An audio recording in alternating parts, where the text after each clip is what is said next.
Olá, olá, olha nós de volta aqui. Estava falando de arte concreta e da Lígia Clark. Mas antes de terminar, né, a aula, essa primeira aula, a gente leu um pouquinho sobre a Lígia Clark e disse que ela começou a ter aulas, né, de pintura com o Burle Marx. Vamos saber quem é este Burle Marx? Arte concreta, neoconcreta, revisão, retomando aqui a nossa revisão. Lígia Clark, neoconcreta, aquela história de ser mais solto, né, mais expressivo. Olha que linda ela. Sim, ela começou a pintar sob a orientação do artista plástico Burle Marx. O Burle Marx é reconhecido também, e talvez até mais, pelo paisagismo, ok? Foi pintor, artista e paisagista. O paisagista, ele trabalha muito diretamente com o pessoal da arquitetura, porque ele vai ajudar na questão da construção ambiental, certo? Da natureza em volta da obra, da construção. Então, jardins, parques, são projetados, eles podem ser projetados através do conhecimento que o paisagista tem da flora, certo? De um lugar. Então, o Burle Marx é importantíssimo para a história da arte brasileira e tem referências aqui em Teresina. Aqui no Piauí a gente tem a Praça Monumento da Costa e Silva, que fica ali no centro de Teresina, às margens do Rio Parnaíba, né, na Avenida Maranhão, que é mais conhecida como Praça da Cepisa. O nome oficial, Praça Monumento da Costa e Silva. Aliás, aqui em Teresina tem um bocado de lugar que tem nome oficial que as pessoas conhecem por outro nome. Mas enfim, vamos falar disso numa outra aula. A Cepisa foi a companhia de energia do Piauí por bilhões de anos. Aí depois aconteceu tudo aquilo e hoje é Equatorial, certo? Tudo aquilo que eu falei é a privatização. Mas a praça ainda está lá. Não é mais tão monumental porque a bichinha está um pouco abandonada. Mas assim, homenageia o príncipe dos poetas piauienses, né? O da Costa e Silva, que escreveu Saudade, o poema Saudade. Saudade, olhar da minha mãe rezando e o pranto lento deslizando em fio. Saudade, amor da minha terra, o rio, cantigas de águas claras soluçando. E ele é homenageado nessa praça. Foi que o Burle Marx fez o projeto paisagístico. As árvores que estão lá, que algumas até caíram por causa de tempestade, né? As espécies, as trepadeiras, a questão da relação das árvores com o lago artificial que está seco, mas que tinha com uma cascata, tudo foi ele que fez. Então ela estudou só com esse rapaz, tá? O Burle Marx. Entre 1954 e 1957, se você quiser ver, eu lembro das coisas na hora assim, se você quiser ver um desenho do Burle Marx assinado por ele, tem uma clínica de olhos ali em Teresina, porque o Teresina é uma cidade de turismo de medicina, né? De médico. Hospital do Olho, você vai na recepção, aí pede para beber água, eles vão te apontar o bebedouro, lá perto do bebedouro tem um quadro do Burle Marx, assinado por ele, certo? E outro do Alfredo Volpi. Aliás, a clínica inteira é uma galeria. Entre 54 e 57, ela desenvolve uma pintura construtivista. O que é uma pintura construtivista? É aquela que vai estar ligada muito com a questão da representação do abstrato. Certo? Essa aqui, por exemplo, é uma pintura construtivista. Ela explora módulos, formas, cores e texturas, abstrativamente. Com o uso do branco e do preto. Aqui não é o caso dessa, eu vou já mostrar. Ela vai usar tinta industrial. A forma, nem somente a forma, mas também o material usado, né, vai traduzir a proposta do movimento artístico. Certo? Porque não é todo quadro, aliás, nem todo quadro é pintado com a clássica tinta a óleo, que foi criada lá no Renascimento. A proposta de tintas novas, de trazer uma coisa mais moderna, sempre está aí envolvido com a questão da vanguarda. Então, tinta industrial, técnica de silkscreen, por exemplo, né, que é a de tela de seda, vão estar presentes nessas vanguardas. Bom, ela muda a natureza e o sentido dos quadros, estendendo a cor até a moldura. Então imagina, essas telas que não têm moldura ou aquelas que parecem não ter moldura. É como se ela pegasse aqui, eu vou fazer aqui um desenho aqui na lateral, e aí você vai entende aí que onde está esse limite é como se fosse, né, a tela, o limite da tela e da moldura. Aí ela pinta a tela e passa da tela e pinta a moldura também. Então ela transpassa o limite, certo? Da moldura e faz uma coisa só. Ou até mesmo ela traz essa moldura para dentro do quadro.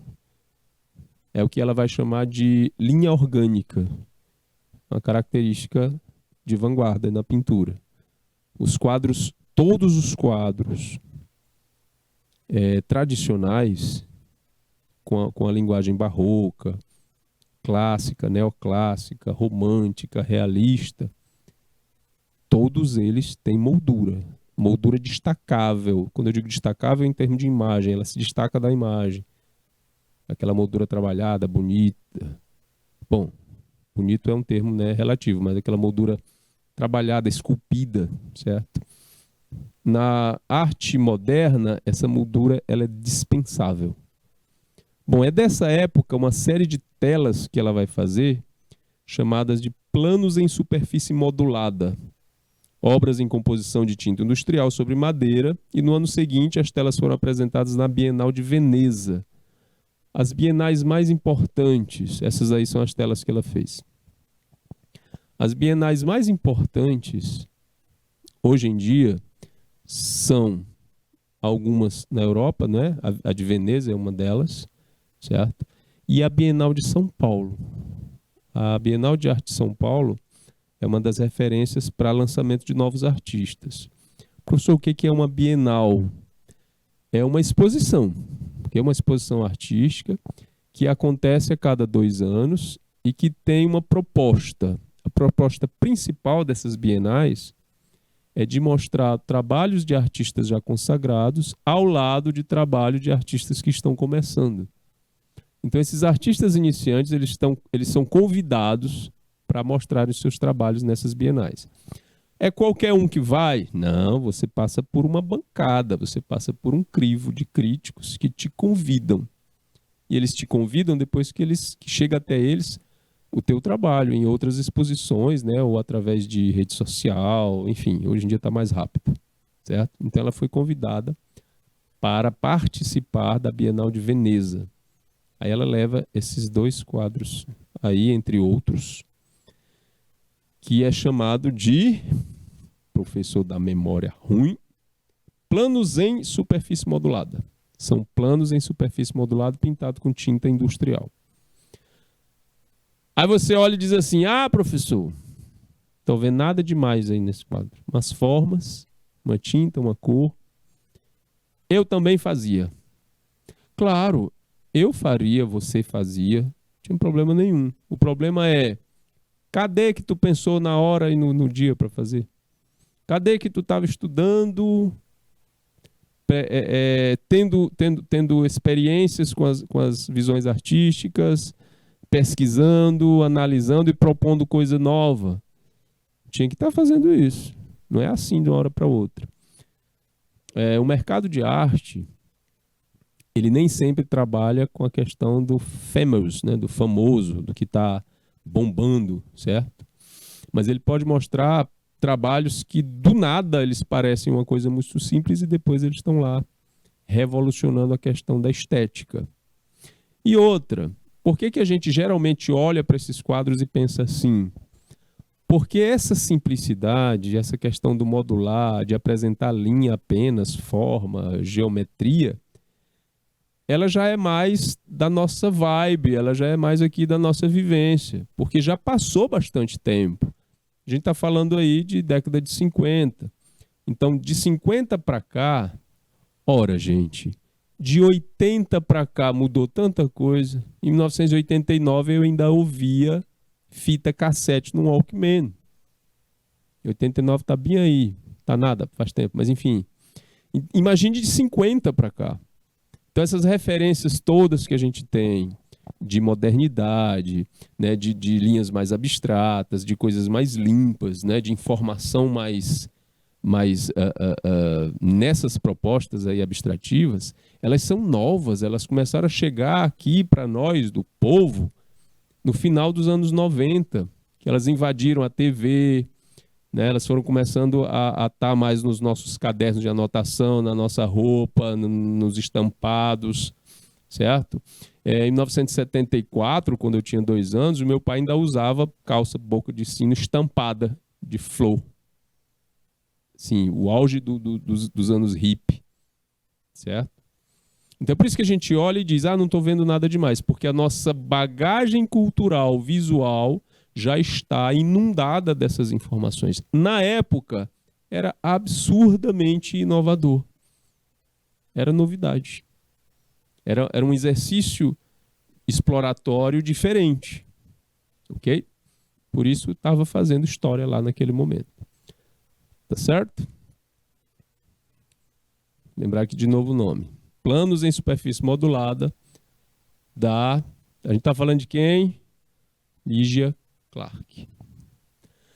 Continuando aqui o trabalho da Lígia. Olha, gente, eu olhei bem aqui para o fundo dessa pintura, desse painel que ela está aí, e me lembrei de uma coisa que eu vejo bastante em rede social hoje. Essas redes sociais de vídeos rápidos, né? É gente fazendo esse painel no apartamento, na casa, mostrando a técnica simples de pintura que você coloca, né, fita adesiva, assim, de maneira aleatória, formando, né, construindo formas geométricas, e depois preenche o espaço entre uma fita e outra com uma cor. Aí depois você retira toda a fita adesiva, fica aquele conjunto, né, de formas geométricas coloridas, fazendo um painel bacana. A gente está vendo isso muito hoje em rede social, e olha só, faz tempo que que esse estilo já era, né, feito, já era conhecido. Então essa coisa que eu falo para vocês, quando aparece na arte, aparece numa camada de elite social, depois ela vem, né, invadindo o dia a dia das pessoas. Tem delas que nem vêm, que fica por lá mesmo, muitas vezes por uma dificuldade de compreensão, certo? Então, em 1964, a Lígia vai acabar lecionando, né, no Instituto Nacional de Educação de Surdos, o INES. Entre os anos de 60 e 64, ela cria a série Bicho, que são esculturas metálicas geométricas que se articulavam por meio de dobradiças, onde buscava a participação do público. Então, a partir daqui, a gente observa um trabalho da Lígia voltando-se cada vez mais para a questão da sensação. Então, quando ela vai dar aula no Instituto Nacional de Educação de Surdos, ela vai perceber ainda mais essa sensibilidade quanto ao toque, ao cheiro, ao tato, né, à temperatura, ao respirar, à sensação do vento na pele, e não só de falar e ouvir. Ok? A cultura ouvinte passa a ser uma coisa secundária para Lígia Clark, e a cultura surda, com a questão das sensações, certo? Vai ser um espaço que ela vai explorar bastante depois disso. Ao ponto de deixar a arte de lado um pouquinho. É o que a gente vai ver aqui. E a questão da participação do público. Quando a gente interage com uma obra do artista nessa época, quando a pessoa interagia com a obra do artista nessa época, ela estava participando da história sendo feita. Porque até esse momento aí, para muitos artistas tradicionais, a arte, o objeto artístico, tinha que ser fruído apenas pela observação. Aquela história de você ver uma estátua, de você olhar para uma pintura num quadro, de você perceber um filme, ouvir uma peça musical e ficar lá, né, calminho, passivo, só fruindo aquilo ali. Aí vem a Lígia e diz assim, não, tem que ter participação. As peças que eu vou fazer, os meus fruidores, os meus observadores, eles vão poder tocar nas peças, eles vão poder mexer. Aí ela vem com essa obra aqui, chamada de Bichos. Primeiro porque ela se inspira na natureza, mas ela não traz uma visão naturalista, ou seja, esses bichos aí não parecem com nenhum outro bicho que você vê por aí, andando na mata, né? A gente lá de Timon, a gente tem costume de cruzar com as capivaras ali na Avenida Piauí. Muitas vezes às 11 horas, meia-noite, você passa de carro, tem que ter cuidado, senão você atropela a capivarinha. Então esses bichos aí não parecem nada com as capivaras que a gente vê lá em Timon. Parece mais uns origamis, né? Sabe origami? Aquela atividade de dobradura de papel originária do Japão? Lembra isso. Observem as dobradiças. É para dar movimento. Você vai mexendo e vai mudando de posição, né? Esses triângulos aí que estão unidos pela dobradiça. Essa obra da Lygia Clark inaugura um movimento de interação completa do observador com a peça. A gente para de ficar só olhando e vai mexer. Eu achei a ideia fantástica, porque eu tenho TDAH, eu gosto de estar mexendo nas coisas. Um menino danado, sempre fui. Minha mãe disse, tira a mão daí. Não, eu quero tocar. Tu vê com a mão, eu digo, é. E eu ia adorar mexer numa peça dessa para ficar colocando do jeito que a gente achava mais interessante que ficasse. Certo? O material metal, sempre, mas mesmo que tenha essa possibilidade de você mexer no objeto, as formas que vão aparecer com essa interação, elas vão ser limitadas. Limitadas pela própria quantidade de triângulos que estão unidos pelas dobradiças, limitadas pelo próprio movimento, né, que essas dobradiças vão proporcionar para cada uma dessas peças, mas ainda assim vai ser uma coisa inovadora. E a alegria da Lygia Clark, ao perceber que a ideia que partiu dela, como, né, intelectualidade artística, não vai chegar no observador apenas visualmente, ele vai tocar. Aí ela vai se encher de uma vontade de explorar mais essas questões. Então ela vai explorar mais o tato, o olfato, o paladar, tudo, o ouvido. Vamos lá. Entre outros trabalhos da artista, destaca-se uma exposição chamada Nostalgia do Corpo, isso em 1968. Aqui foi quando nasceu minha irmã número 1. Eita. Que vai permitir ao público sentir coisas simples, como, por exemplo, o sopro da respiração, o contato de uma pedra na palma da mão. Professor, o que tem de mais nisso? Nós estamos falando, já na década de 60, início da década de 70, de situações que vão ser vivenciadas em grandes cidades, em grandes centros urbanos do Brasil. Então, essas cidades, São Paulo, Rio de Janeiro, Recife, Salvador, né, Timon, essas grandes cidades, historicamente, elas são conglomerados urbanos, onde as pessoas já estão naquele corre-corre faz tempo, desde a década de 30. Então essas coisas mais simples, parar para sentir a própria respiração, perceber a textura de uma pedra na palma da mão, vão ser experiências que ela vai propor para as pessoas nessas exposições. Aí é o momento que a pessoa para e diz assim, tá, tinha parado de perceber essas coisas. Eu li a semana passada que é muito importante que a gente pise de pé descalço no chão mesmo, de terra, pedra, que é para a gente reconectar, né, nossos chakras, nossa energia, né, realinhar os chakras com a energia da Mãe Terra, né, que não deixa de ser a energia divina, a energia de Deus. Então, muitas vezes você está aperreado, está meio desequilibrada, sentindo assim um peso forte, tira o chinelo, vai caminhar na folhagem, na grama. Tá? O nome da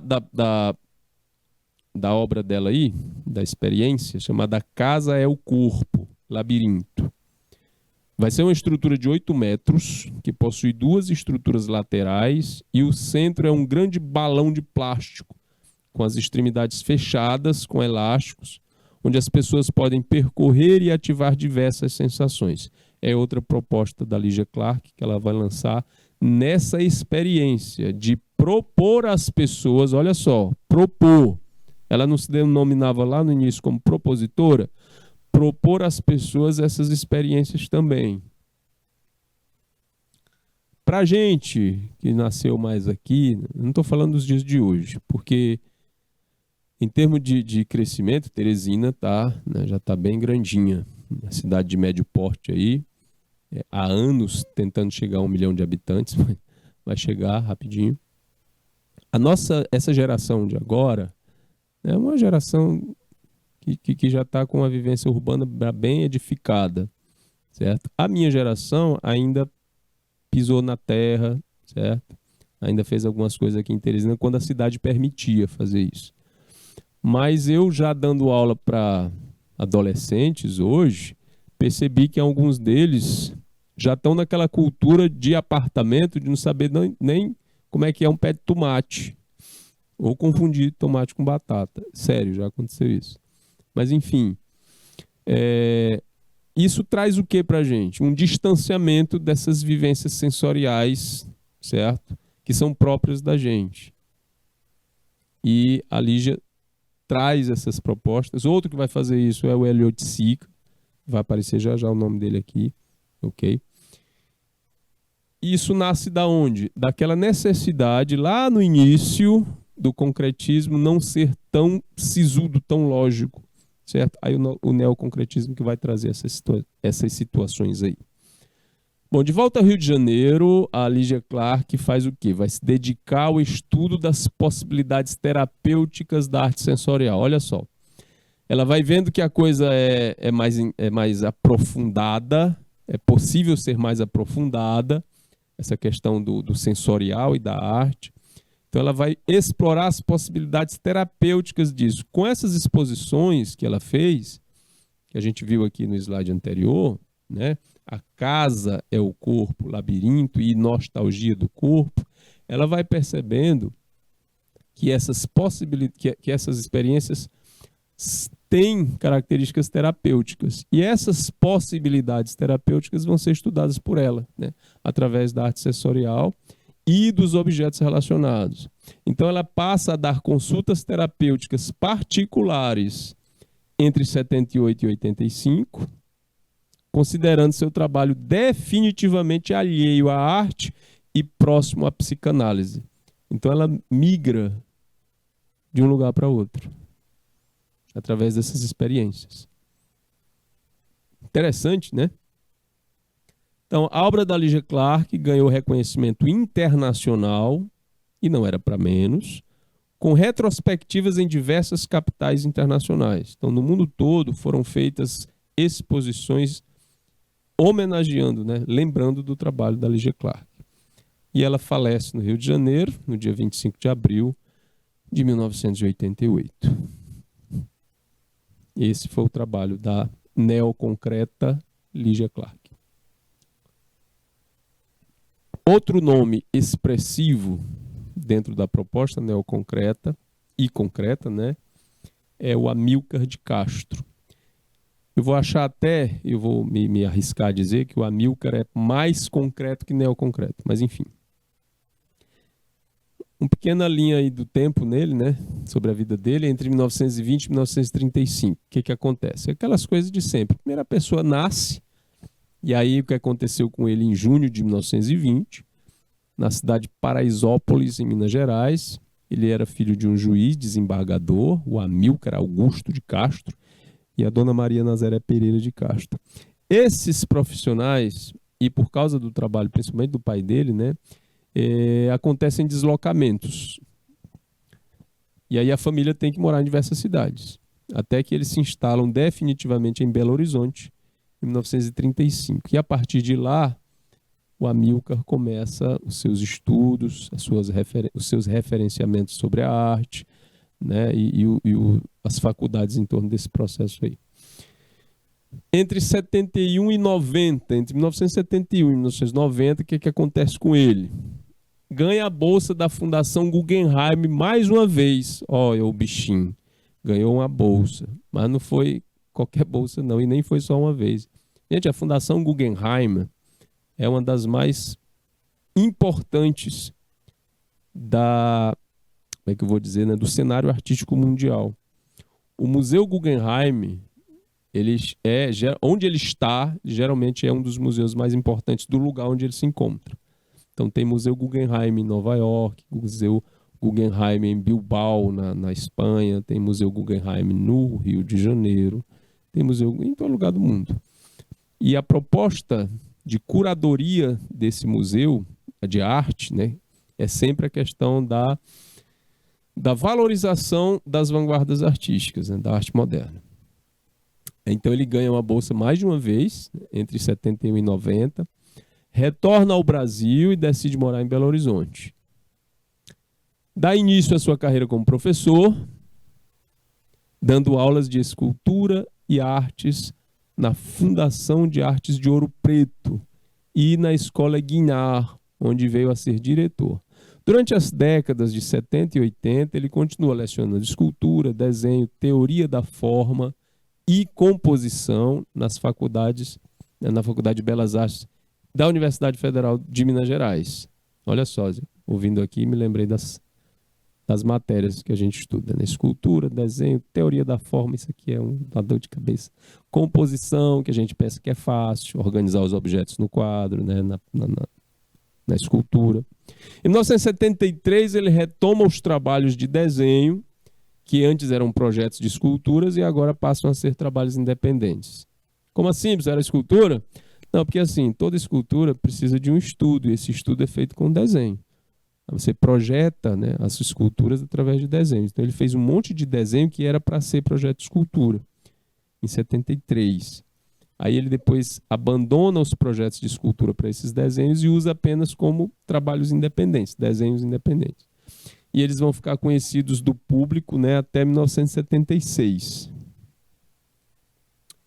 Desculpe, desconhecidos. Esses trabalhos ficam desconhecidos até 76, quando ele lança, né, quando eles são exibidos no 4º Salão Global de Inverno de 1976, em Belo Horizonte. Em 1975, desenvolve pinturas em acrílico com trinchas e vassouras. Aí, mais uma vez, aquela coisa que eu falei para vocês, da capacidade inovadora de processos e técnicas da arte moderna brasileira. Certo? E a gente aprende que pintar, a gente pinta com pincel de pelo. Lá na escola, na escolinha, né, nos primeiros anos, você compra a sua tinta guache, você tem a sua tinta guache e compra um pincel que o pai e a mãe nunca acertam o número do pincel quando a gente pede, mas enfim. Vai lá e pinta, aprende a pintar no papel e sai da escola, né, do ensino fundamental, com a fé inabalada que só se pode pintar com isso, tinta e pincel. Aí você entra numa faculdade de arte e descobre que há infinitas possibilidades e materiais para você fazer essa chamada técnica de pintura. Ok? Aí, o caso do Amilcar, ele vai experimentar trinchas e vassouras. Professor, o que é uma trincha? Sabe aquele pincel imenso que o pedreiro usa para caiar uma parede ou para molhar a parede antes de colocar o reboco? Você já viu o reboco sendo feito? Pois é, o nome daquilo ali é trincha. E também tem pincéis de pintura mais grossos, mais espessos, que são chamados de trincha também. Ou vassoura, né? Vassoura de palha usada como pincel. Em 77, ele recebe na categoria desenho um prêmio do Panorama da Arte Brasileira, que é organizado pelo Museu de Arte Moderna de São Paulo, o MAM. Ok? E em 78 ele é premiado na categoria escultura. E as esculturas dele vão ser como? Olha na foto aí, ele está segurando uma estrutura de aço. Essas esculturas dele pesavam bastante, porque isso é lâmina de aço. Esse aço cru não é o inoxidável, né?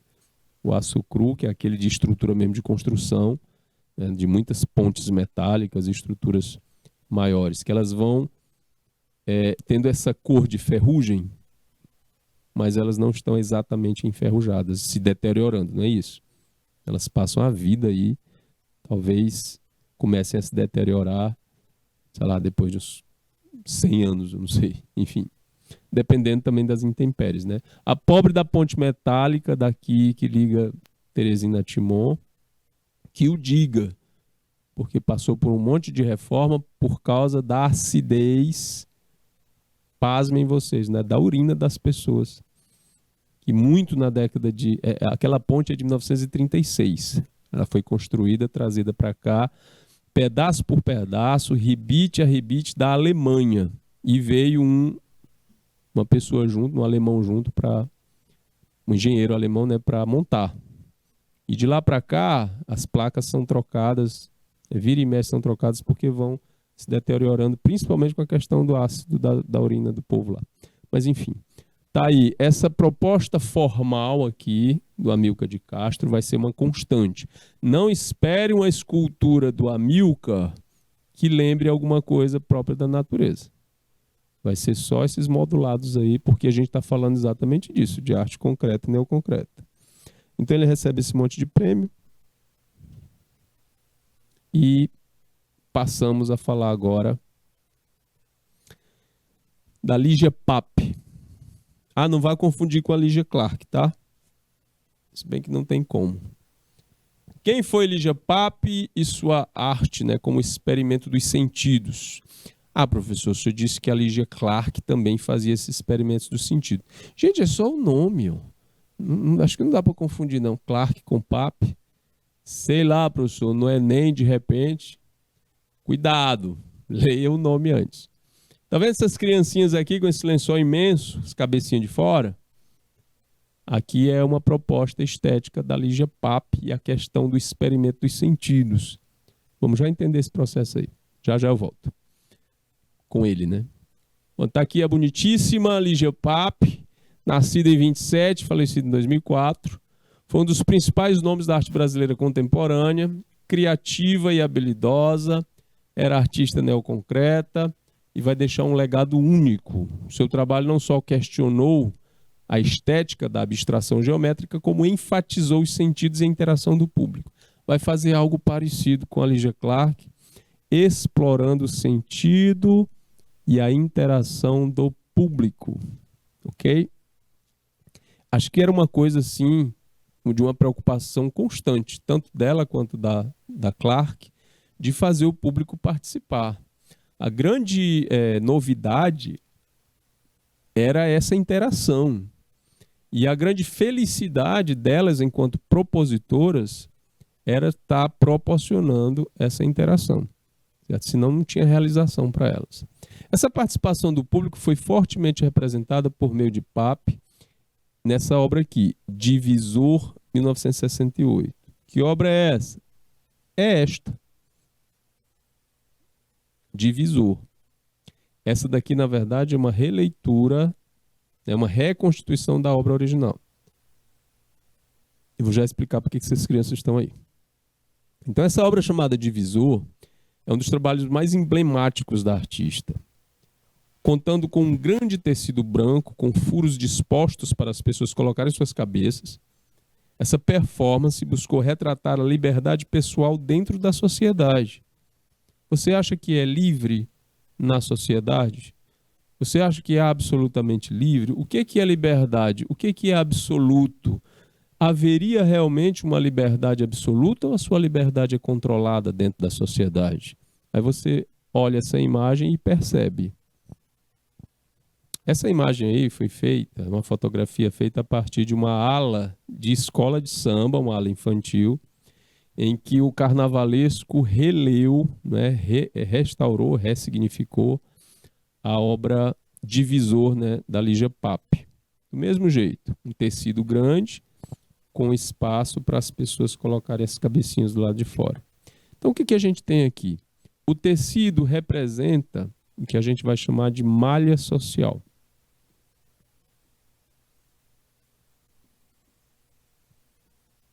O que é a malha social?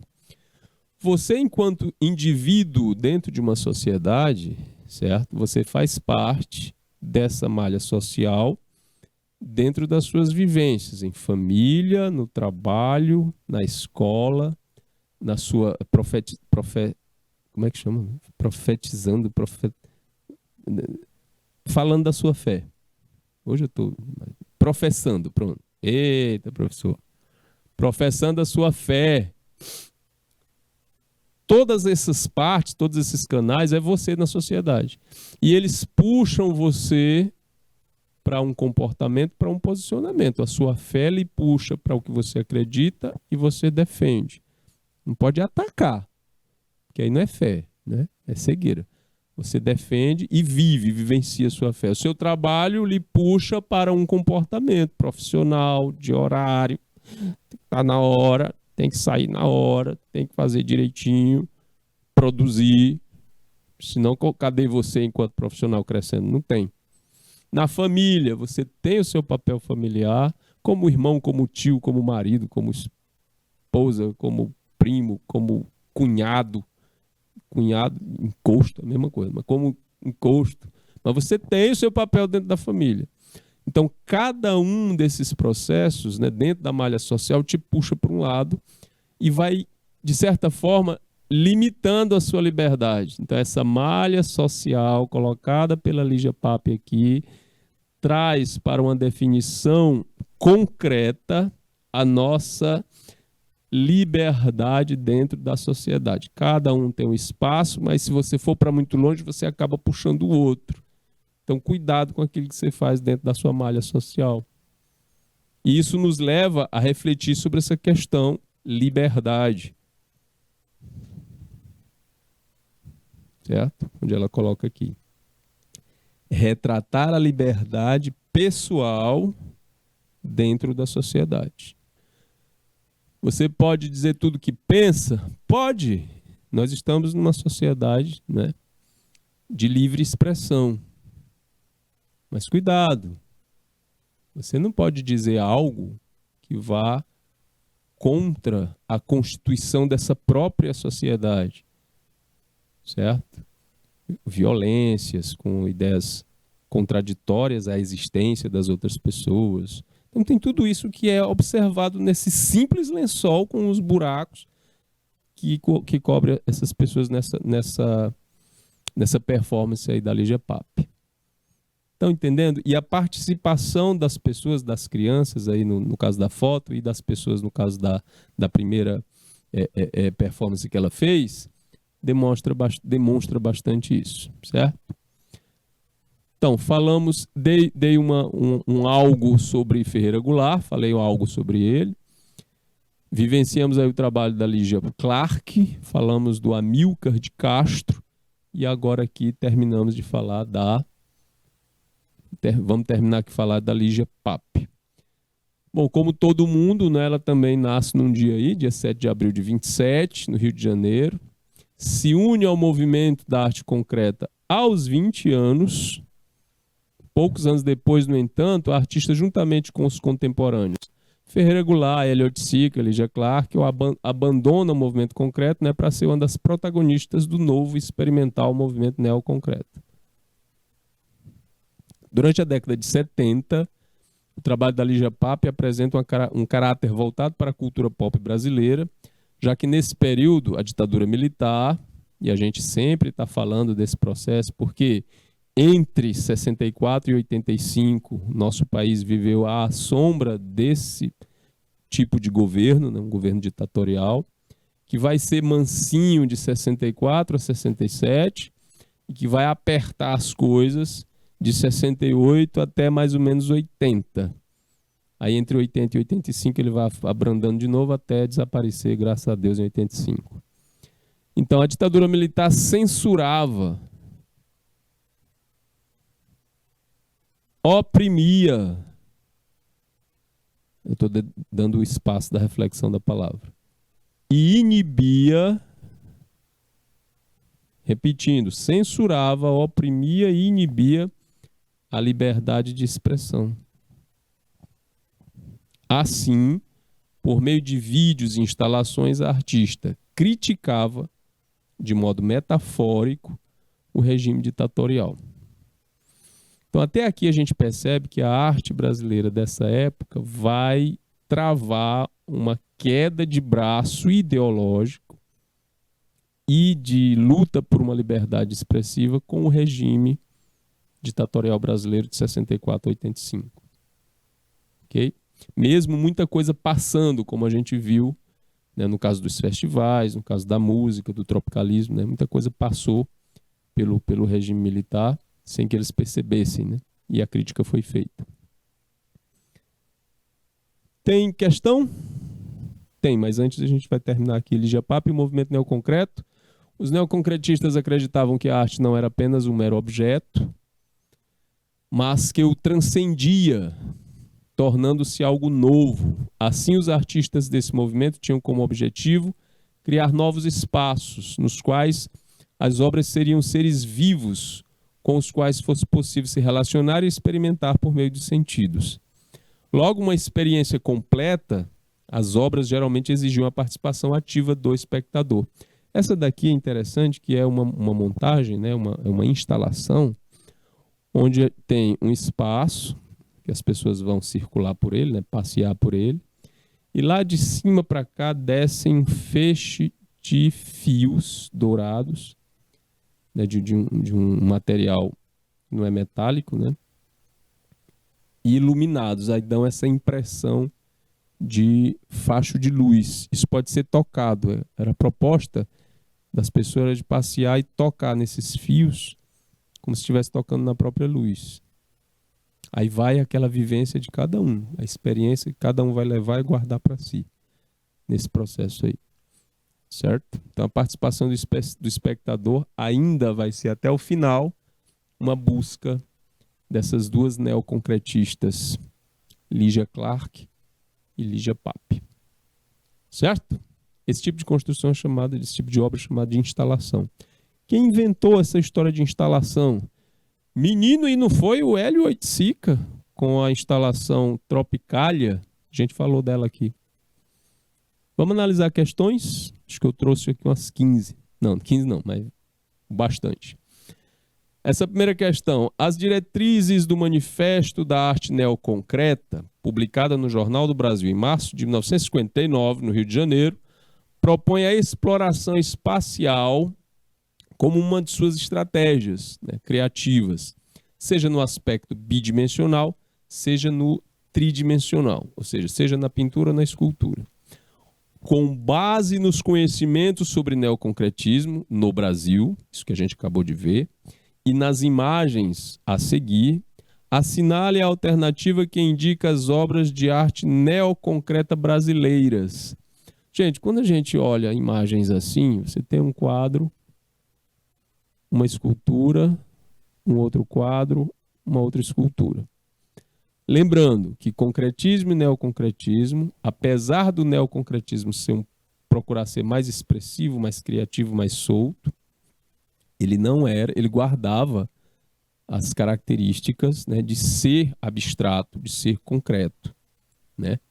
Então ele não ia ser tão expressivo assim. Beleza? Então, observando essas imagens aí, a gente se pergunta: são imagens representativas da arte concreta brasileira? Somente 1 e 2, somente 1 e 4, somente 3 e 4, somente 1, 2 e 3, somente 2, 3 e 4. Vamos olhar de novo? Aqui a imagem 1, a 2, a 3 e a 4. Se você analisar a característica da arte concreta e neoconcreta, você vai ter que buscar principalmente a simplicidade da expressão. Essa número 4, que é uma escultura toda expressiva, apesar de ser abstrata, ela não pode ser concreta ou neoconcreta porque ela é expressiva demais, ela é muito emotiva, ela é expressionista. É uma raiz aí toda enrolada. Okay? Não dá para dizer que essa expressividade aí, em termos de imagem, guarde esse equilíbrio abstrativo, né, abstrato, aliás, que o concretismo e o neoconcretismo vai guardar, certo?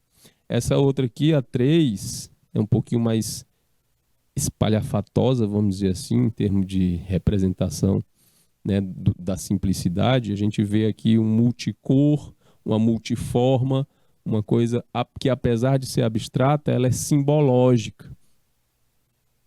Então, concreta e neoconcreta, a gente vai ter a 1 e a 2. Tá? São mais simples, mais estruturalizadas, certo? Até a cor é bastante limitada. 1 e 2, letra A. Ok? Letra A da questão 1. Questão 2. Ficou esse espação assim, mas é porque é assim mesmo. Segundo o crítico de arte Ronaldo Brito, o movimento neoconcreto brasileiro significa um ponto de ruptura da arte moderna no país. Uma vez que, é o mesmo que ele está perguntando, por que a arte neoconcreta significa um ponto de ruptura, de quebra com a arte moderna no país. Letra A. Os artistas de tal movimento estavam envolvidos com investigações no campo da filosofia e da arte cinética, abrindo precedente, né, para o desenvolvimento da pesquisa, que hoje é desenvolvida em laboratórios científicos. Ele está dizendo que a arte neoconcreta era isso. Letra B. O neoconcretismo foi um movimento que lançou mão das investigações de ponta na década de 50 e, em virtude disso, estabeleceu novas relações no âmbito formal, fundamentais para os movimentos artísticos posteriores. A letra C diz: os artistas desse movimento estavam empenhados em transformar o trabalho em um feixe de relacionamentos complexos com o observador, a caminho de ser transformado em participante. Quem? Esse observador. Letra D. O neoconcretismo retoma os ideais clássicos da arte universal de beleza e equilíbrio, o que gera uma nova estética a partir de então. E a letra E diz: os artistas buscam a essência dos elementos que constituíam a obra de arte, conquistando assim a pureza formal e concedendo à arte a liberdade conceitual intrínseca à forma. Então, analisando as alternativas de A a E, vamos começar aqui a tirar o que não é. Vamos começar pela letra E. Os artistas buscavam a essência... Eu estou com a caneta? Estou. A essência dos elementos que constituíam a obra de arte. Eles vão lá atrás do tradicional, conquistando assim a pureza formal e concedendo à arte a liberdade conceitual intrínseca à forma, que tem um monte de coisa que é real sozinha, mas não uma ligada à outra. Arte, liberdade conceitual, intrínseca à forma, não bate, né? Pureza formal, que cada uma vai ser característica de uma coisa diferente, certo? Tem muita coisa certa misturada fazendo uma coisa errada. Então, letra E, não. Letra D. O neoconcretismo retoma os ideais clássicos da arte universal. Você para bem aqui. Ideais clássicos da arte universal: arte grega, romana, renascimento. Esses são os ideais clássicos da arte universal.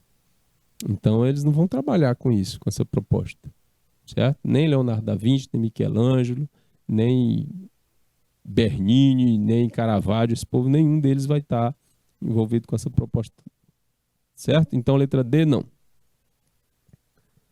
Letra C. Os artistas do movimento estavam empenhados em transformar o trabalho em feixe de relacionamentos complexos com o observador, a caminho de ser transformado em participante. Então, eles estavam buscando uma participação do observador. Gente, foi que a gente viu aqui o mais importante do neoconcreto: Lygia Clark, Lygia Pape, fazendo o povo o quê? Participar, tocar no objeto bichos, entrar nas instalações, vivenciar, sentir a respiração, pegar na pedra, enfim, participar. Beleza, então, letra C correta. Letra C está correta. Por que a B não é?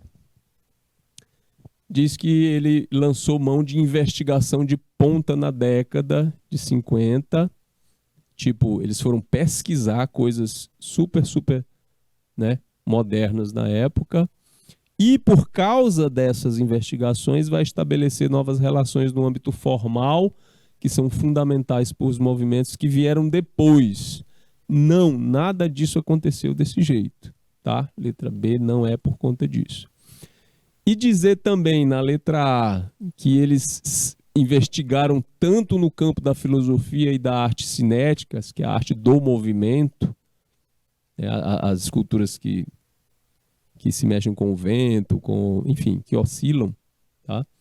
Que vai ter o quê? Que são a base, que vão se tornar a base das pesquisas desenvolvidas em laboratórios científicos.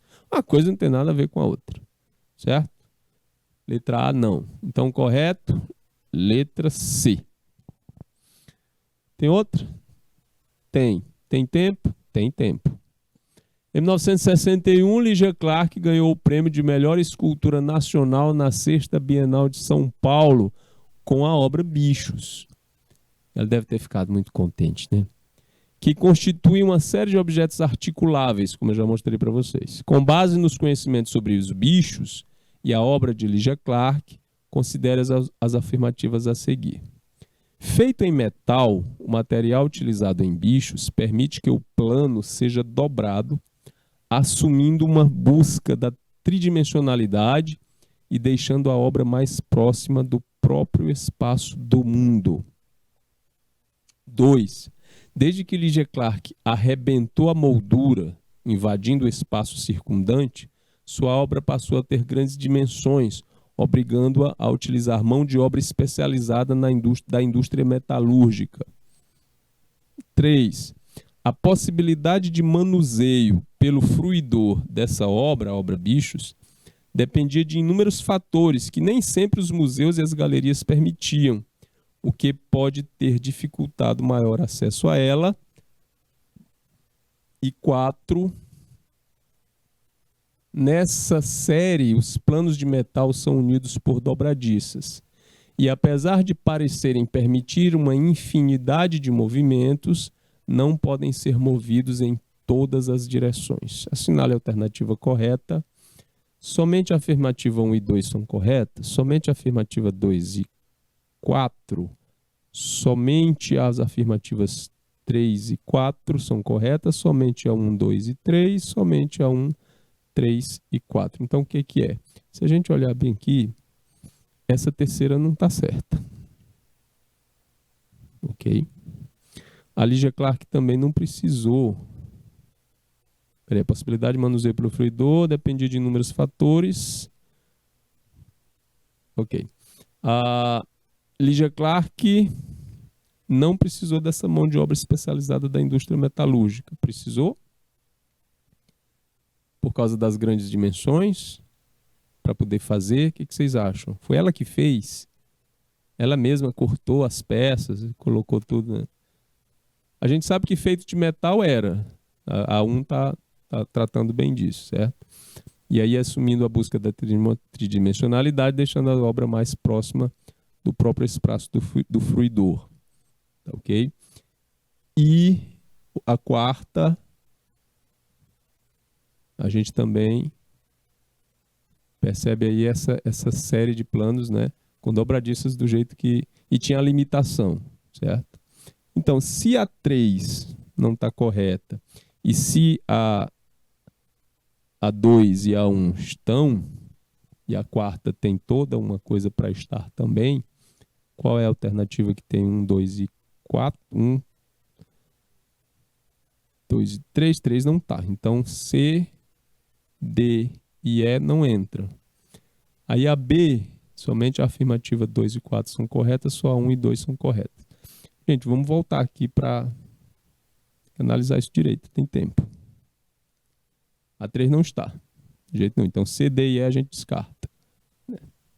A 4ª tá, gente. Aí vai dizer que a 1 não está, se eu colocar lá na 4ª. Na 1 e na 2. Metal, tridimensionalidade. Aqui é a questão do próprio espaço do mundo, da leitura, tá? Então, é uma coisa que vai ampliar bastante o que já era...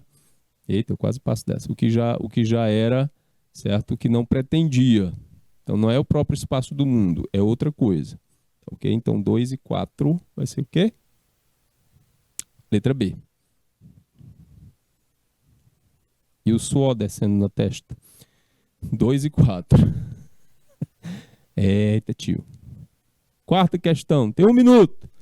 Tem outra depois dessa? Tem não. As figuras mostram imagens escultóricas concedidas em períodos artísticos distintos. Assinale a alternativa que indica o que há em comum nas referidas esculturas. Textura, simetria, bidimensionalidade, movimento, lateralidade. Gente, aqui é a figura do Discóbolo e a figura do Max Bill, né, aquele suíço que trouxe o concretismo para cá. O que há de comum é a textura? Não, aqui é o material, aqui é outro, não tem como ter a mesma textura. É a simetria, os dois não são exatamente simétricos, tá? Bidimensionalidade não é porque são objetos tridimensionais, não há aqui uma exatidão de lateralidade, isso é com a arte egípcia. Os dois vão propor o quê? Ideia de movimento, tanto um quanto o outro. Beleza? Eita, quase não acaba. Essa foi a nossa aula, né, de revisão sobre o concretismo e o neoconcretismo. Agradeço demais a participação de vocês. Um grande abraço, um ótimo final de semana. Tchau!